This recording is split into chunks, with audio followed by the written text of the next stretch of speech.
അമ്മ ഉച്ചയ്ക്ക് കറിക്ക് എന്താ ഉണ്ടാക്കണ്ടേ? പച്ചക്കറി മീനാ? അമ്മയ്ക്ക് ഏതാ ഇഷ്ടം? മോൾക്ക് എന്താ ഇഷ്ടച്ചാ അത് ഉണ്ടാക്കിക്കോ. അമ്മ പറ, അമ്മയ്ക്ക് ഇഷ്ടമുള്ളതൊക്കെ ഞാൻ ഉണ്ടാക്കി തരാം. എന്നാ പിന്നെ സാമ്പാർ ഉണ്ടാക്കിക്കോ. അമ്മ എങ്ങടാ പോണ്? ഞാൻ ആ തുണികളൊക്കെ ഒന്ന് കഴുകിടാൻ വേണ്ടിട്ട്. അല്ല അമ്മ, നമ്മുടെ തുണികളൊക്കെ ഞാൻ കഴുകിയിട്ടു. എന്തിനു മോളതൊക്കെ കഴുകിയിട്ട്? അതൊന്നും കുഴപ്പമില്ല അമ്മ, ഞാനുള്ളത് പിന്നെ ആരാ ചെയ്യാ? അമ്മ അവിടെ പോയിരുന്നു.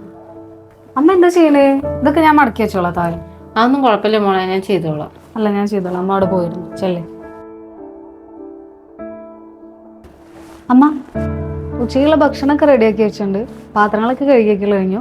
പിന്നെ തുണികളൊക്കെ ഞാൻ മുകളിൽ കൊണ്ടുപോയി തോർത്തിയിട്ടുണ്ട്. രാത്രിക്ക് ചപ്പാത്തിക്കുള്ള മാവ് കുഴച്ച് വെച്ചിട്ടുണ്ട്. അമ്മ കുറേ നേരമായി വിളിക്കും, ഞാൻ സംസാരിച്ചു. അയ്യോ മോളെ, അമ്മോട് സംസാരിക്കാനൊക്കെ എന്തിനാ എന്നോട് അനുവാദം ചോദിക്കണേ? മോളൂടാ ഇവിടെ വന്നിരിക്കി. മോളെ കിട്ടിയത് എൻ്റെ ഭാഗ്യാണ്. അമ്മ, അമ്മോട് എനിക്കൊരു കാര്യം പറയാനുണ്ട്. എന്ത് കാര്യം?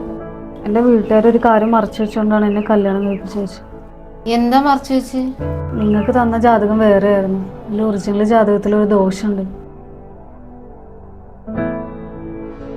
അമ്മായിമ്മ മരിച്ചു എന്നാ പറഞ്ഞു.